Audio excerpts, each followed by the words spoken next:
There's a few disappointing moments in the Pokemon franchise whilst you're playing the games. Being in the champion battle and wanting that starter Pokemon to get the final hit but getting critted and then being blue balled and having to use the legendary that you kept in the back just in case things went wrong. Or catching literally any Pokemon in Univert and realizing that you have to wait 7,500 years for it to evolve into its final form. But one of the most disappointing things that I had related to Pokemon when I was a child is catching Aggron or evolving a Lairon finally after so long and realizing that Aggron truly wasn't very good. It is really, really disappointing because it has such a cool design and it was meant to be great. Just look at it. It's this Mecha Godzilla kaiju creature. It looks fantastic. Its design is amazing, and it just lets you down. Here's 10 unintentionally terrible Pokemon. Game Freak neglects many Pokemon to bless their favorites, but while they sometimes go over the top, sometimes they also fail spectacularly. There have been many instances where you just know that Game Freak thought they cooked, which makes the Pokemon's lack of viability that much more. I mean, just look at the Regidraco design. It looks amazing. It looks spectacular, fantastic. And then you use it, it's just... Why does it have 200 base HP? I know the answer. The true answer is, oh, well, all of the Regis have 200 in at least one stat, and to put it into an attacking stat, I mean, that would be ludicrous. So have a Regi for HP, defense, special defense, and speed, because 200 attack is absolutely insane. Not even Regigigas has 200 attack, but my god, it's just so useless. Apart from the fact that it does have a very powerful Dragon Energy. Stab, Dragon Energy, Toy Scarf, it works pretty well. Especially with Dragon's Maw. So why is it that no one uses it? Amusing. As such, today we're going over 10 unintentionally terrible Pokemon, as per their inaugural generation, and we're starting with the whopper of as per the first generation that they're in. Okay, that's going to change things up a bit. I mean, we know Aggron's going to be on this list because it's in the thumbnail. I want to say the reason Aggron is so bad, and it's quite so sad, is it doesn't really have many good moves. It has, like, Iron Tail? And let's be honest, Iron Tail, it says 75% accuracy, but we all know that's not true, Game Freak. We all know that you're fibbing, telling lies. And there's no reason to tell so many lies. Why do you tell so many lies, Game Freak? Why do you lie so much? Down in the pseudo-legendary category with Goodra. X and Y pseudo-legendary was... Oh, well, this is sad. I am the #1 Goodra believer. I see Goodra and I'm like, that is a fantastic Pokemon. Some people say it's the worst pseudo-legendary, and I say, guys, did we forget about Kamau? Come on now. The departure from the previous 5 generations. It still had the prestigious, verging on exclusive Dragon typing, but gone were the huge attacking stats wielded by the sluggers of the past, in favor of a more balanced approach, leaning defensive, but not committing nearly enough to tactics that would let it fully lean into its admittedly impressive special bulk. Why is he just getting hammered by every single pseudo-legendary? This feels like bullying it. At some point, we have to say, come on, stop the bullying. And also, I'd have to say, surely in Generation 10, the pseudo-legendary shan't be Dragon type. They don't have to do it for every pseudo-legendary, but they seem to just have this trend after 3rd generation where they're just like, oh yeah, of course it's a dragon. Why wouldn't it be a dragon? Dragons are sick. Everybody likes a dragon. But they've already made cool pseudo-legendaries that aren't dragons. I mean, look at Metagross. That's sick. That's impressive. I love this. And Tyrannosaur, also sick and impressive. Could have been a dragon, but it wasn't. That's important. Even though it has a terrible typing that has so many weaknesses, it's still amazing and impressive. So we don't have to have all our pseudo-legendaries be dragons. I would like to see some kind of big lizard pseudo-legendary that's not a dragon. It doesn't have to be a dragon just because it's a lizard. It could be a solar water type pseudo-legendary. Or if we want to get a little bit crazy with it, maybe like an angel pseudo-legendary that's a fairy type. That would be kind of sick. This is the failure of Goodra's design. It doesn't do anything well enough, and it thus fails to come close to the high bar set by its fellow pseudo-legends, which are all major game-breaking Pokemon. It actually had a decent start in X and Y OU, where its Assault Vest set let it act as a check to major threats like Greninja, Thundurus, Landorus Incarnate, and Mega Charizard Y. That is usually how I run Goodra Assault Vest, because it has such good special defense already, just like adding on to that, because Goodra is quite offensive, and you can run it kind of like mixed attacking with its special moves and its physical moves, because it has quite a good array of both. So you slap an Assault Vest on it, it's incredibly specially bulky, ridiculously so. You know what, I actually just wonder, why is Goodra not a poison type? That just occurred to me.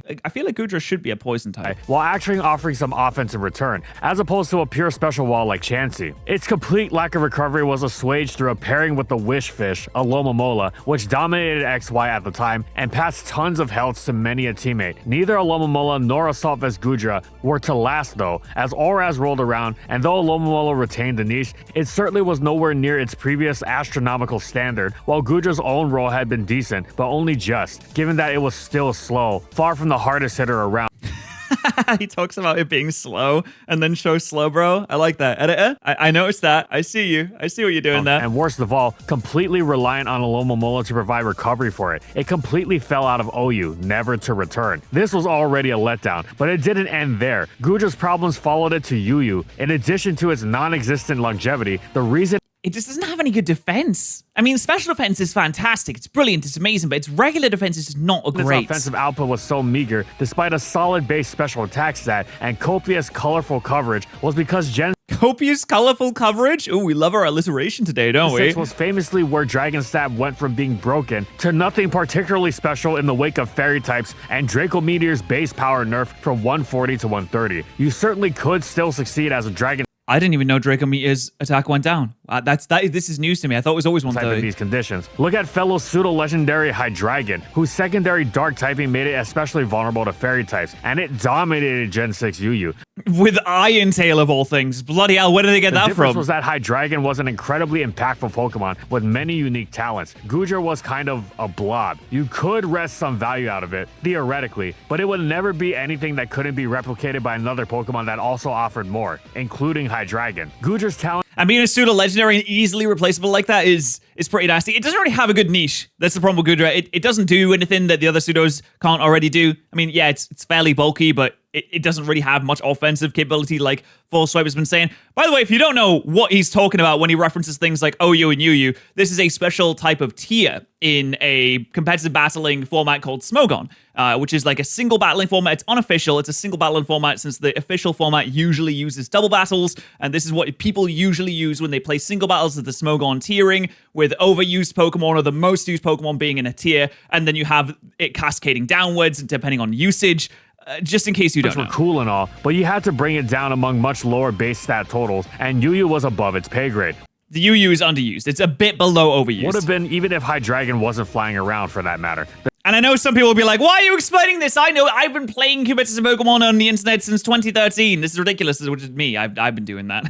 But some people don't know. Like, there's a lot of people that just don't know this. The tragedy that befell Goodra was that somehow, probably because it was a pseudo-legend, enough players were tricked into thinking it was worthwhile in UU. And thus, its usage remained sufficiently inflated to remain in the tier, despite being absolutely terrible. Basically, Gen 4 Electivire syndrome, so it never had the chance to fall to the RU tier that it would have excelled in. This is besides the point though. The fact that a pseudo-legendary wasn't even good enough for UU is more than enough to make it terrible, despite Game Freak's intentions. In this regard, it's not unlike our next choice, another dragon type, Duraludon. Okay, this surprises me. I always thought the Duraludon was good, but maybe post Archaludon, I have that a bit of a bias, a bit of a strange bias towards it. I thought Duraludon was generally considered to be proper sick and special and amazing. And I've just realized that Duraludon's hands, they kind of fit into each other. If you look at it, it's like they fit. And I don't know why. Is that I mean, obviously it's intentional, but what does it do? Does it just hold its own hands? Is that what it does? Dialga? How sick is that? This thinking was clearly the impetus behind Game Freak's Gen 8 Dragon Steel type. And indeed, there was some hype around it. But I mean, Dragon Steel is an absolutely tremendous type. Last. And you wouldn't quite be able to guess why as easily as you did with Goodra.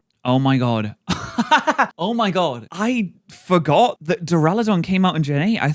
For some reason, I thought it was Gen... Of course it came out in Gen 8. It has its Dynamax, it's Gigantamax. Why did I think it came out in Gen 9? Is it because it got evolution? It got an evolution in Gen 9, so I just think it came out in Gen 9. That is so... At first glance, I'm so dumb. Ultimately, you figure it might have been a matter of simply coming a generation or so late, because Duraludon's stats are quite good and well suited to its typing. It seems well poised to take advantage of being a dragon type that isn't weak to fairy types of stab. Did this get one-shot by Shadow Ball? I'm sorry, let's lose. Super effective stab against them, in addition to the myriad other benefits its overlapping types provide. Steel, Stealth Rock resistance, and toxic immunity. Dragon's elemental resists. Duraludon also seems to be a mini Dialga in more than just typing. Its move pool is similarly blessed, packing Thunderbolt's great coverage. Blessed, I like it's God. Yeah, God of Time, blessing movesets. I like the writing for this. What can I say? I'm digging the writing for this one. Also, yes, Duraludon does way better now because it can get Eviolite, and it boosts its defenses like crazy. That makes it so much better. And the eternally superb support move that is Stealth Rock. With access to Body Press, Duraludon could actually weaponize its great defense in a way Dialga couldn't. And the fact that Duraludon had such a great defense stat to begin with made the Dialga comparison feel especially intentional. So how did Duraludon fare? Well, it wasn't UU, not even close. Oh, so it was RU. Oh. It wasn't okay. It wasn't in RU, which is below the usage of UU. It goes OU, UU, RU, and then there's below that. Not RU, okay, but surely NU. Nope, not NU. NU is never used, so it's below that tier. Either. Folks, it would indeed appear to be the case that Duraludon plunged all the way down to PU. Oh my god. Oh, PU's like really bad. That's really low. For Generation 8? That's spectacularly low. And that's such a good type of moveset too. That's such a shame. Is its stats just terrible? Genuinely, how has this happened? 535 base stat total with 120 special attack, 115 defense. I mean, it's especially very, very, very weak. It doesn't really need 95 attack if it's going to have 120 special attack, let's be honest. 85 speed is quite slow if you're not, like, incredibly bulky. I mean, I'm starting to understand that the stat distribution is what's really bringing it down here. At least it sort of got to do some Dialga cosplay down there, as it got banned from the tier. But a Dragon Steel type with good stats and a great move pool landing in the lowest tier is certainly not what you'd want from a Pokemon that would inevitably draw very warranted comparisons to the Pokemon Diamond cover level. Oh my god, he's getting one-shotted by Rotoms! I was assuming that these Pokemon just had some kind of stat boost, but now I'm just thinking that Duraludon's 50 special defense is really letting it down here. It just felt a bit undercooked. Sure, you could say its terrible special defense stat let it down, but even when you kept it away from special attacks, Duraludon just didn't quite hit as hard as you'd like. The fact that it received an evolution in the following generation is testament to how Game Freak knew that they'd left something to be desired with its design, but that was with the benefit of hindsight. In its debut, Duraludon showed they had not made what they thought they did. Yeah, I do think that this is just a case of Game Freak thought that Duraludon was really sick and amazing because it had such like a good moveset and such a good type, and they were sitting in their office like, oh wow, boys, we made an absolutely tremendous boy here. We made a beast. This is fantastic. We're gonna give it a Gigantamax. Everyone's gonna love it. It's gonna be a fantastic. The game releases, no one uses it. Even in like the competitive official format, Game Freak's like, oh no, people are gonna love Duraludon. It's gonna be in VGC, it's gonna be the World Championships, it's gonna be amazing. And no one uses it. So they go back to the drawing board and they're like, ooh, what if we made it Arch instead of Do? And then they got a round of applause because it's so much better now. Two relatively recent examples too. This phenomenon goes all the way back to Gen 3 with Aggron. Aggron's design. This is the heartbreaker, because just look at this design. Unfortunately, it has like the worst typing known to man and pretty mediocre stats. Like, I really feel like Aggron should have had higher attack. I don't know why it doesn't. I mean, look at these stats. This is ridiculous. It has 180 defense. That's insane. It didn't need to have that high of a defense. It truly didn't. You could have taken 30 points out of this and put it into attack, and it would have been better. Honestly, it wouldn't have been that much better, but it would have been an improvement. You could have taken 40 points out of this, put it into special defense, get that nice rounded out 100 special defense. That would have been an improvement too. But you went and gave it the worst typing in the world as well. It didn't need to be a rock type anymore. It truly did not need to be a rock type. I mean, I know it's probably there's some thematic reason as to why it should have been a rock type. It could have just been a pure steel type, like they did for the Mega Evolution, by the way. They made the Mega Evolution a pure steel type. I don't know what changes there to remove the rock, but they took the rock out of it. It just goes full steel mode instead. And it's, you know what? It's pretty good. It's defensively insane. This is ludicrous. 230 is a number so high that most Pokemon never can't even think about it. It is so imposing. It used to be the subject of such bizarre memes. Game Freak doesn't just hand design. Oh, here we go. Guess which one is not a pseudo-legendary? A kaiju-looking badass that eats iron, beats the shit out of trespassers, and digs tunnels in the mountains. Or a friendly dragon that likes people. Now, I think this is quite silly because Dragonite is also a friendly dragon that likes people. I don't think there's anything wrong with goofy-looking pseudo-legendaries. I don't think everything has to be edgy and sharp and cool and, ooh, I'm a big monster. Wow, look how badass I am. I mean, who even says badass anymore? It's like, it's such a 2014 thing to say, but I mean, this is probably a 2014 meme as well. There's nothing wrong with goofy Pokemon being good. In fact, I think we should have more goofy pseudo-legendaries. Gone are the days where we need to have a Metagross be edgy. Gone are the days where we need to have Hydreigon be so edgy. We should get another goofy one. Mega Dragonite is the start. I hope it is. Maybe not even goofy. Maybe just like chill. You could just have a chill pseudo. What's wrong with a chill pseudo? It's like that out, you know. They're quite intentional when they create something in the quote-unquote awesome subgenre. What about Rampardos? Well, Aggron's no Rampardos because Rampardos has an over-the-top. I don't think Rampardos was ever meant to be good.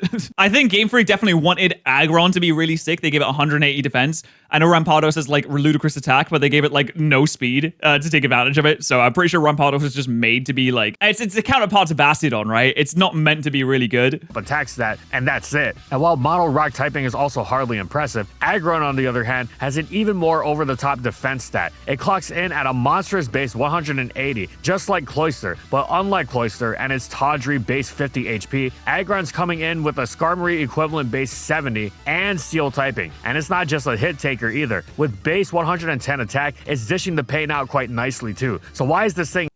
But Aggron never feels like it does a lot of damage. Even though it has 110 attack, I've never felt like an Aggron for me has ever really done a lot of damage. I don't know why. I guess it's because maybe you don't invest in attack usually. Maybe when you're running the game normally, you don't have the good moves to take advantage of that. You don't have like Iron Head in Emerald or Ruby and Sapphire to teach the Aggron to make it really, really solid. Not the fusion of Metagross and Tyranitar that Game Freak seem to be steering towards. Well, the secondary rock typing is the obvious culprit. Sure, making it a Steel type neutral to fire is cool, but Aggron's paltry special defense largely defeats the point. Beyond that, rock typing plagues it with not just weaknesses, but some of the worst weaknesses in the game. Most notably including a double whammy of double... Dude, how do you have 180 defense and you're still getting one-shotted by a Dugtrio? I know it's quite effective and I know it's stab, but that is embarrassing. You should be embarrassed. Subnoodle is embarrassed. He doesn't want to see it. I mean, I'm forcing him to watch it, but he's bloody embarrassed, and I would be too. Weaknesses to ground and fighting, making downing it a cinch for just about everything physical. So much for that. Look at you, you're getting one-shotted by Hitmontobs. Oh, just pack it up. Just go home. Tell your wife it's over. You've got fired. Maybe she'll divorce you. I don't know who's going to take the kids. I'm sorry. Bulk. The real problem, though, is that Aggron doesn't have the offense to make getting it on the field worthwhile. For all its defensive issues, it is still naturally going to find opportunities to switch in, blessed as it is with many a resistance. It switches in effortlessly against the many choice-banded hidden power flyings, double edges, and rock slides that pervade advance, while its toxic immunity gave it a major advantage over Tyranitar. But this is nowhere near sufficient compensation for its inferiority to T-Tar in terms of damage output. Aggron is much weaker and slower, making it even easier to take down before it gets those hits. Wait, it's weaker than Tyranitar? Doesn't Tyranitar... I think Aggron has 50 base speed. Oh, Tyranitar has 61 base speed, and also Aggron has 24 less attack than Tyranitar does, and Tyranitar just feels like he can stay on the field longer, which is weird because it also has a really bad typing in terms of its weaknesses. It has quad weaknesses. I think it has like one of the most weaknesses ever, apart from like ice grass. It gets super effectively hit by every Pokemon that's ever existed, and it still seems to be quite good. Aggron also lacks the special attack, special defense, Dragon Dance, and secondary stab that T-Tar wields so well. Its best steel stab is Iron Tail, whose 100 base power is good, but 75% accuracy is certainly not. Give it Meteor Mash and maybe we'll talk. But even then, Aggron's got a good niche in Gen 3 UU, but it's still flawed even there thanks to those weak points. You can't even reliably consider it the Metagross Tyranitar hybrid of UU when it's constantly a Brick Break or an Earthquake or... Oh my god, you're losing to Golem! What is going on here? Stop it! Stop losing to Golem! Even an HP ground away from, well, it's not one-hit KO'd often, but it gets hit way too hard by every physical attacker, making it really... Dude, there's no way you're getting one shot by Gligar. I'm sorry, I know it's effort, dude. It's a Gligar. It's a Gligar, man. It has like 50 really difficult for it to utilize those weaknesses. Okay, that might not be true. Maybe it has a lot of attack. Normal flying and bug. In Gen 4, Aggron would become a force in UU and even have a small niche in OU. Oh, well, don't hit the Arcanine. Well, that's not very nice. All right, stop that. Listen, I'm Arcanine's #1 defender. I don't like this. Smash. Showing Rampardos how it's done thanks to Rocket. Its weaknesses were still there, very much so. But the difference was that once Aggron did hit the field, it was absolutely crushing you with some of the most enormous damage possible in one turn. In Gen 3, when Aggron hit the field, you dealt with a decent to good physical attacker, and this wasn't nearly worth the effort considering A, how tough it was to get it in safely, and B, the heights its designs clearly intended it to reach. And there are many power-related letdowns, but perhaps none more underwhelming than this next Pokemon from Gen 4, Porygon Z. Oh, well, no, I love Porygon Z. Okay, even though it might be a little bit of a letdown, I still love Porygon Z. Wait, oh my god, this list is just Pokemon that I like. Everything on this list has been Pokemon that I like so far. I'm a bit heartbroken by this. Are all the Pokemon I like just terrible? Are they going to tell me that Arcanine's bad next? Are they going to tell me that Darkrai's bad next? Surely they won't tell me that Maractus is not very good. I wouldn't believe him. I know he's always on the money with what he says. Full Swipe Gaming, he's always on the money, but I wouldn't believe him if he said Maractus was bad. This addition to the long-standing Porygon line was clearly built for greatness, with its monstrous special attack and numerous powerful boosting options. Upon Diamond and Pro's initial release, everyone went nuts for Porygon Z's Power Zenith. Nasty Plot, Adaptability, Hyper Beam, one-hit KO's Blissey.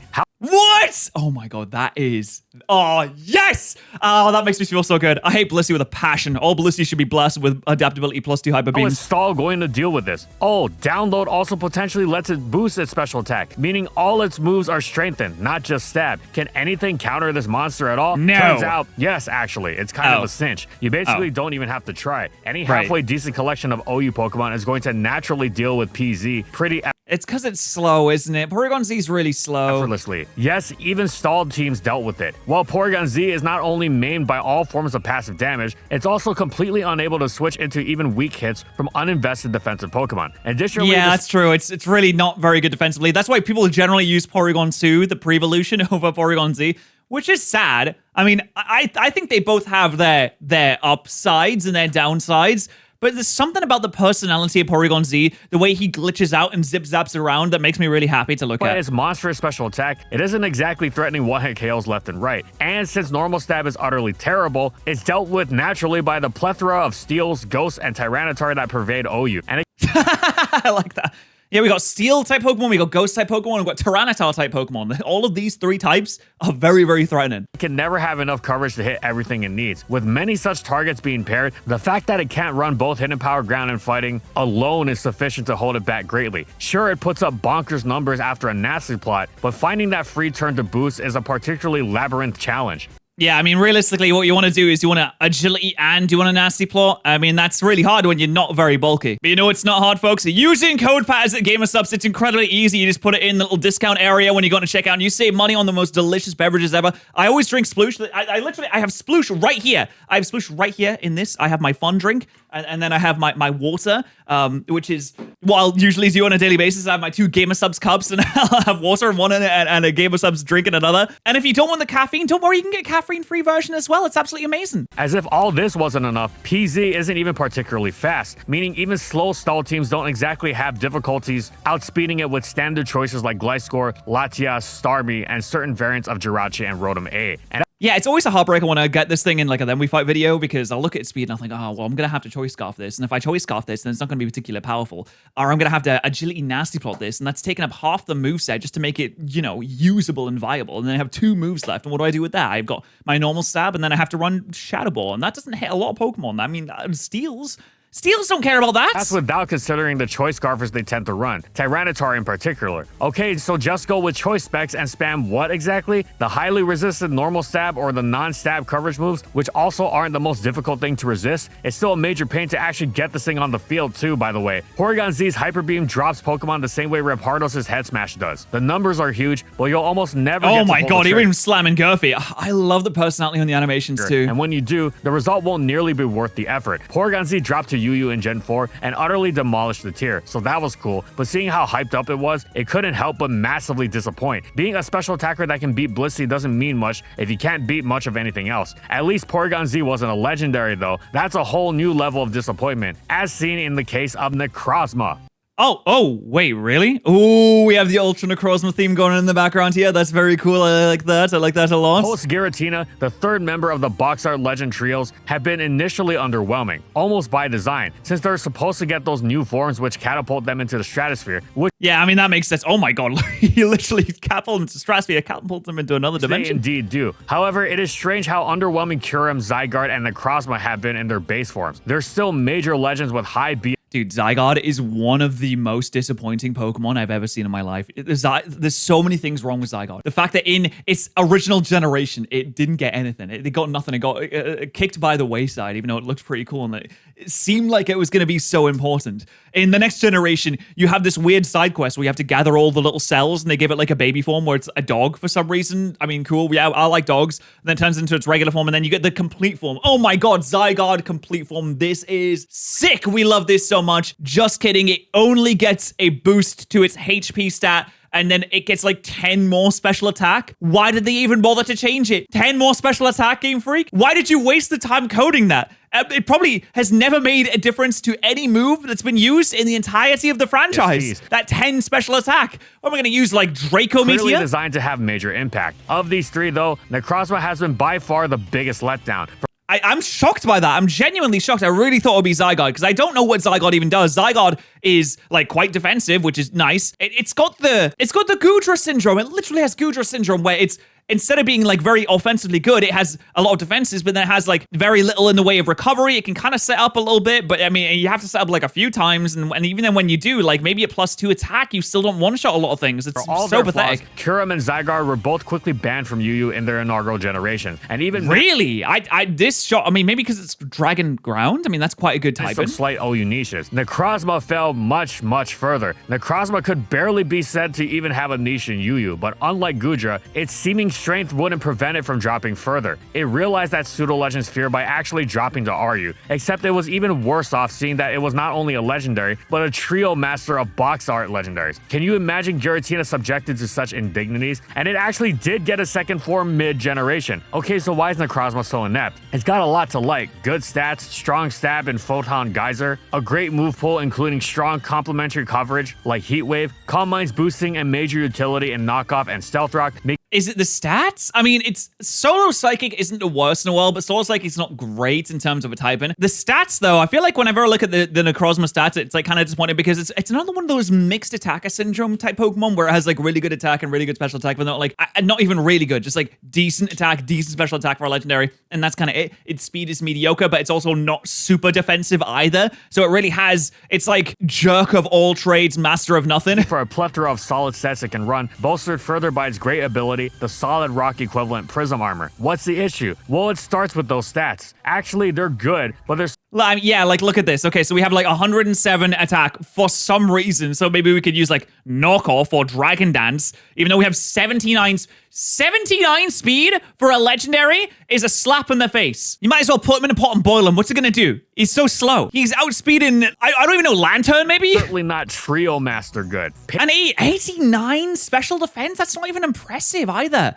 101 defense? All these weird numbers are coming off here. It's very failing even in comparison to its less powerful reference points. Is it because it's an Ultra Beast? Is that why it has those weird numbers? Because all the Ultra Beasts have weird stat numbers? Zygarde, and especially Kyurem. It's strong and bulky, but not that strong and bulky. At least not by the standards of Gen 7. Necrozma would have made a killing in an earlier generation, but as it stands, upon release, it was fairly run-of-the-mill. Of course, in any gen, Necrozma would have been held back. No, though, there's no way of getting mogged by a Mandibuzz. Oh my god, please quit. If you're getting mogged by a Mandibuzz, then it's time to pack it up. It's time to say, oh, actually, maybe I'm not a Pokemon anymore. Maybe I'm a demon from the Warp in Warhammer 40k. Maybe that's what I am now. And even if you're that, you know what? You're getting mogged by the weakest Space Marine. By its subpar speed, subject to what feels like trolling. Base 80 already would have been pretty low, but it didn't even have that. Coming in at a base 79, it was a fine RU Pokemon, sure, but you expect a Look, he's getting beaten up by literal Goodra, a Pokemon on this list not 10 minutes ago in this video. little more from a major legendary that devoured. We're getting even Subnoodles. Oh, sorry about that. Sorry, I didn't realize I covered you up, Subnoodle. I'm so sorry. Subnoodle's getting his go. He's getting his punches in as well. Well, not really. I mean, that's Pangoro. That's not Subnoodle, but like it's Subnoodle's distant cousin. You know how it is. Light itself, so it's quite a letdown. But the question is it more or less a letdown than when the Pokemon's head comes crashing from so high up, like a Alolan Exeggutor? Wait, was this okay? I thought Alolan Exeggutor was more like a joke Pokemon. I mean, it's there. It's kind of fun. I like him. It's pretty cool. Is Alolan Exeggutor in Scarlet and Violet or Sword and Shield? Because I feel like I haven't seen it in a very long time. Exeggutor's Gen 7 Alolan form was so telegraphed as a move to bring it back to relevance that Game Freak pointed it to the sky that it was aiming at, with its elongated neck propping up the 3 coconut heads so high that you couldn't even see them. However, I love how there's a bit of a trend with Game Freak making Pokemon with really, really long necks for some reason. Like we had Alolan Exeggutor in Generation 7, then in Generation 9 we have Farigiraf, and then we have Raging Bolt as well. Like people, I will say it, I'm a big fan of the long-necked Pokemon. I think they're fantastic. I went to the zoo recently and I saw a giraffe and I was like, wow, what a magnificent creature. However, despite Exeggutor being newly blessed with the notorious rare dragon typing, it failed to make much of an impact. It had 2 massive base 130 stabs from base 125 special attack, Leaf Storm, and Draco Meteor. and even their shared steel resist It has wasn't flamethrower. What's all that a about? problem because Eggy now had excellent coverage and flamethrower. Surely it would do something. This was a very conscious move to give Exeggutor some of the most powerful offense that had ever existed.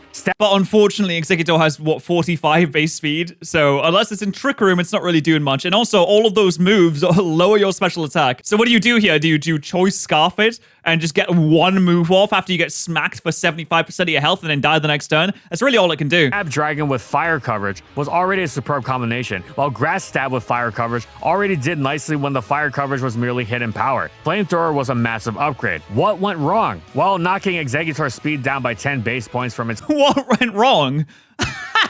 Well, as you can see, it got hit by a Sub-Zero Slammer from a Kyurem Black, and it was obliterated from the face of the earth. Every Alolan Exeggutor collectively around the world at the same time spontaneously exploded after this one Exeggutor was hit by it because the psychic damage that reverberated throughout the entire species was too much for the poor little heads to handle. Although you can see it still has a nice happy smile on its face because it's never in a bad mood, is it? Cantonian form sure didn't help, as base 45 is just pitiful, but even if it had maintained its original base 55, it wouldn't have been much of help, if any. Exeggutor was just too slow and defensively inept. The latter seems strange, as it's not exactly a frail Pokemon, and its types individually have plenty of useful resistances, but nor is it bulky. And Grass Dragon isn't too much of an improvement over Grass Psychic in terms of giving opponents highly exploitable weaknesses. Yeah, I mean, is it even an improvement? I feel like Grass Dragon is so easily killable. I mean, I love Hydrapple as well, but I feel like Hydrapple's so easily to kill. It was so now easy to kill. absolutely obliterated by ice, in addition to being ruined by fairy, and being fire neutral just wasn't enough of a draw. But perhaps worst of all, though its offense was certainly potent, in terms of practical impact, it wasn't actually as unique as you'd need to justify the Herculean effort that was getting a Pokemon so slow and hit so devastatingly by just about everything onto the field safely. By Gen 7, plenty of Pokemon could put such impressive numbers up, and even those offensive Pokemon that couldn't quite match Alolan Exeggutor stats probably had something that made them more efficient and actually making sure their theoretical damage landed on the opponent, making them in effect stronger than this Pokemon that packed 2 different Draco Meteors as stabs. Alolan Exeggutor dropped all the way down to NU, which was an improvement over its untiered Cantonian counterpart, but wasn't near what you'd expect based on the hype, especially when Game Freak went out of their way announcing it before the game's release. Many of us bought into it. Yeah, I mean, it looks cool, though, right? I don't know. I think Alolan Exeggutor is more like a, hey, we gave a funny guy form. Only Isn't to be this cool? let down. It's why we're bringing you our tale of woe, so that future generations may not make the same mistakes. Dragging Exeggutor, not even once. The head honchos have messed it up many a time, but if we go back to Gen 4, we find another instance of them doing so in a particularly egregious manner. Is it Honchkrow? No. Generation 4? I can't even think of something that was meant to be good and was really bad. Oh, Uxie, Mesprit, Azelf. Or at least Uxie, Mesprit. Uxie specifically is so annoying. But actually, it's quite good. Mesprit. Mesprit is nothing. With Mesprit Honchkrow. genuinely is a nothing. God- Is it really Honchkrow? Oh, but Honchkrow is so slow. I mean, it's so cool, though. He's the head Honchkrow. Father sure has an imposing design, one that is Is open that JoJo reference? JoJo. to many an interpretation. From a Mafia Don commanding its aptly named murder of Murkrow to our personal favorite, a bird named Slickback. What's more, it's got the offensive stats to go with it. At base 125 attack, it's got a stab Brave Bird. I love the music in the back of this as well. It feels like I've just entered the wrong Italian restaurant.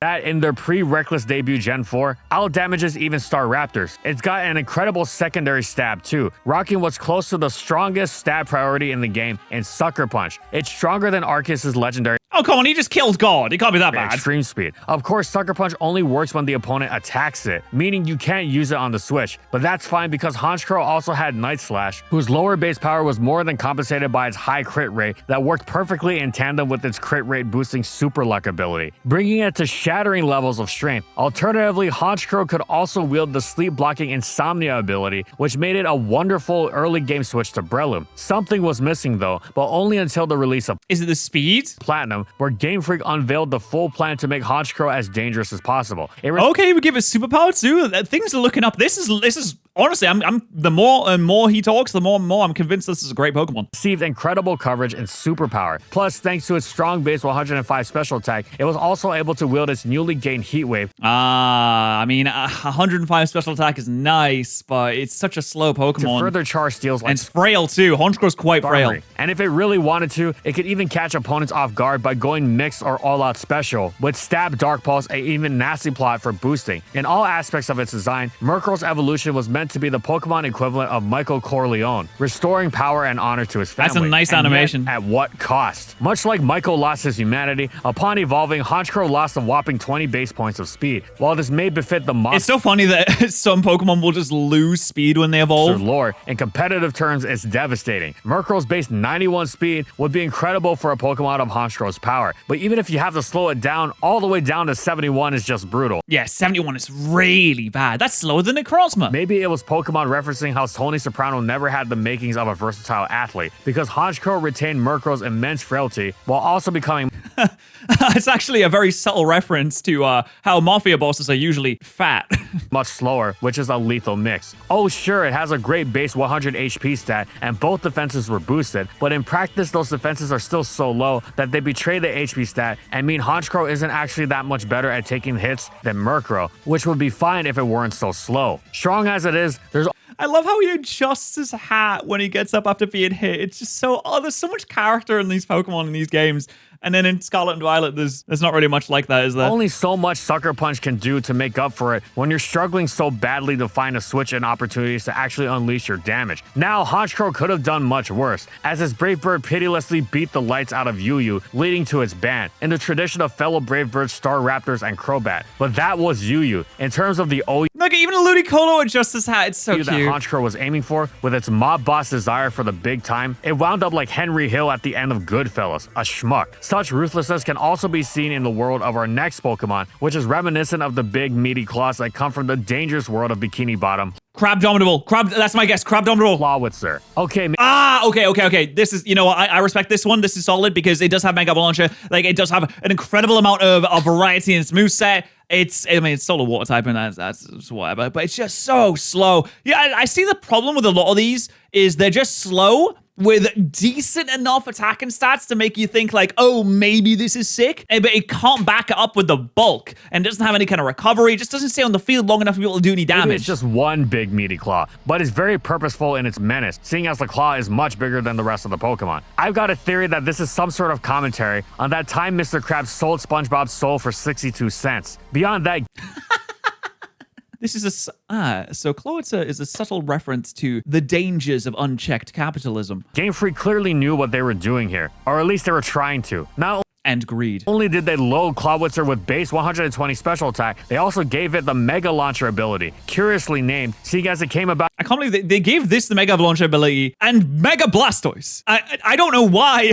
Why did Game Freak do this? It's very strange. In the same generation as Mega Evolutions were introduced, and was also given to Mega Blastoise, but nothing for Clawitzer. Well, maybe they'll give it a Mega in Legend ZA. Anyway, Mega Launcher giving pulse moves a 50% boost meant that Clawitzer effectively had multiple stabs. In addition to the ever-trusty Scald, it could also barrage opponents with the equally powerful Dark Pulses and Aura Spheres. And Water Pulse would be slightly more powerful than Scald and would also have the chance to confuse if you'd rather go for power instead of the burn chance. I mean, usually you run Scald because you want that burn chance. That burn chance is actually huge. This is too much specific care given to what would otherwise seem to be a common Pokemon. It was evidently supposed to be a Mega Blastoise without the Mega. Sadly, for all the care invested in the power aspect, Clawitzer falls in his Mega Blastoise cosplay as it's packing paltry base 59 speed and bulk that could actually 59 speeds? Oh, come now. I mean, I know it has like a 120 special attack. Pretty decent, and Clawitzer didn't need to rely on it to salvage it somehow. Even in the RU of its debut generation, it's not actually very good. For all its strength, it's incredibly niche in spite of the generally low power level. It's slow, it's frailish, and even though it's strong, it's far from a one-hit KO machine. You're generally not bothering with Clawitzer, and for good reason. It's just such a weird design. Like having one massive claw, it's like if you strapped a railgun to a common crab. Even though Game Freak clearly wants you to bother with it, at least this attempt wasn't as outlandish as the next choice for the next generation, Lycanroc Dusk. From Oh, this is a shame because this is genuinely they bigged this up. This is all big in the marketing. Like Ash had one. They wanted this to be sick. They wanted the people to like this one a lot. And my God, I mean, Lycanroc Midnight form is one of the biggest fluffs and fumbles in Pokemon design history. Professor Kukui's Rockruff to But it's like they took the midday form and just made it like a little bit cooler. Lycanroc's two forms, Base and Midnight. Game Freak were clearly shooting for something more than just your average cute first stage evolving into your cool final stage. And this was just Sun and Moon. And Ultra Sun and Moon, they cemented this further with Lycanroc Dusk, which they may as well have named Lycanroc Ultimate. Not only is it Lycanroc, but cooler. the most refined design-wise, and he has a unique Z move as well. striking the perfect balance between the two previous forms, is also by far the best competitively. Base and Midnight Lycanroc both have base 115 attack. Base has 112 speed and Midnight has 82. Base is by far better, but then Dusk comes in and is much better than it. It's a bit slower, true, but base 110 is still superb, and the 2 points it loses in speed go to its attack, bringing it up to base 117. Dusk is much, which might be just enough to barely get a kill on something. And a Cell Rock. A Cell Rock is absolutely fantastic. It's not just because of the increase to its attack. It's because it also has the Tough Claws ability, rocketing its power up to tremendous levels. Alongside Swords Dance, it hits hard and fast, especially with several of Lycanroc exclusive toys like Rock Priority Accelerock and the Lycnium Z. Yep, its own Z Crystal. The favoritism is clear here, turning its Stone Edge into... Yeah, they clearly wanted this to be a really sick Pokemon, but it's just like, I mean, it's just not very much Splintered used. Stormhards, clocking in at an astonishing 190 base power, and even ending the effects of the terrains that define the entire generation. And yet, though Lycanroc Dusk is a great RU wall breaker, it fails in being the kind of generational Pokemon it's supposed to be. It's strong, it's fast, and it's uniquely blessed. While at times its game is reminiscent of Mega Aerodactyl, its pitiful bulk and mono rock typing hold it back, especially since unless it's Swords Dance and is using a Z move, it's not that strong. Even Professor Kukui wouldn't bring this to OU, where the terrains actually are. Nah, he would. I don't think he cares. However, it's still Lycanroc. It's got an excuse, unlike the best, which we've saved for last. Or the what's the worst unintentionally terrible Pokemon? What would it even be? I can't even imagine. I still think Mesprit was a massive fumble. Like they wanted Mesprit to be really good. The Mesprit's like, come on, this is like the one that's most like Mew, and it's just awful, absolutely wank. Honorable mention, which we'll go to right now, with Reshiram. What? Reshiram's the honorable mention? What? It's been mentioned many times on this channel, so no need to rehash it in detail. It's just imperative to once again stress the immense excitement that Reshiram stirred when Gen 5 started. Wait, I thought Reshiram was sick. One of the new box art legends is the first Dragon Fire type, perfect dual stab combo in the pre-Fairy type era. Whether bombarding with Draco Meteors or unleashing absurd blue flares under Groudon's then Eternal Sun. Yeah, what's the problem? Because does it miss too much? I mean, it's not the fastest thing in the world, but 90 speed's not that bad, and 150 special attacks, it's nothing to sneeze at. Would be left utterly shellacked, but actually Reshiram wound up earning a place as one of the worst Ubers ever. What? I'm flabbergasted by this. Unable to switch in safely or reliably unleash its enormous damage against almost anything. Its design promised everything, but in battle, it gave nothing. And this leads us to the grand finale with Kyurem. That's a heartbreak. Oh, in the generation that it was released. Who remembers Generation 5 Kyurem Black, baby? That's right. No physical ice type moves whatsoever. This Pokemon, with its ice hands, literally has a hand made of ice, as you can see, cannot use Ice Punch because this Kyurem Black, I suppose, is a pacifist and does not want to punch people. I don't understand it whatsoever. Of course, there is many special moves that Kyurem White can use and take advantage of. That is fantastic. With 170 attack, it really can't do anything with it. Kyurem Black made history in the worst way in its debut generation. It was the first box art legendary to be dropped from Ubers to OU. And to make matters even worse, it stayed there. It wasn't a temporary lapse in judgment to immediately be punished. Nope, Kyurem Black fit right at home in OU. This may surprise those familiar with Kyurem Black in recent generations, where the Dragon Dance and Icicle Spirit spam. Oh yeah, it's a monster beast now. From OU. But the reason it was in OU to begin with was because for the first 3 generations of its existence, it didn't have either of those moves. It didn't even have a physical ice stab outside of the 2-turn freeze shock, which is just ridiculous. I mean, you can use Power Herb, sure, but that's a one-time use. Was massively strong and could be charged up with Power Herb, but this was a one-time deal that was absolutely not worth the item slot. If it had even Ice Punch, dropping Kyurem Black would be far more controversial than it already was at the time. When it was tested, the player base erupted in protest, not because it was broken, but because it was being thrown into a metagame full of far more busted Pokemon that needed to be dealt with first. And thus, Kyurem Black seemed to only pour fuel on the already out-of-control fire. Ice coverage is among the very best in the game, and Choice Band Kyurem Black would have spammed it with delight, much of the same way Mamoswine feebly spams Icicle Crashes. Instead, Kyurem Black was quote-unquote just another dragon. What's one more banded outrage, even if this one comes off an attack stat that makes Black and White 1 Superstar Haxorus look quaint? If Kyurem Black wanted to use ice coverage, it'd have to use Ice Beam, which was fine coming off Ice Beam? Oh, man, I mean, you don't... Like, you want to be running things like Jolly or Adamant with the Kyurem Black. You want those attack-boosting natures, but those are also natures that bring down special attack, and if you bring down special attack, your Ice Beam's going to be doing terribly, and that's one of your stabs. And Ice offensively is great. Ice defensively is terrible, but Ice offensively is fantastic. Of a base 120 special attack stat, but for that, you would rather use base Kyurem, and it's base 130. Branded Kyurem proved to revitalize OU's Drag Mag playstyle, outraging everything in sight, but the fact that it was dropped into OU to begin with is the ultimate undermining of a design base that is clearly meant to rank above the strongest in the game. Kyurem Black was the Uber that failed.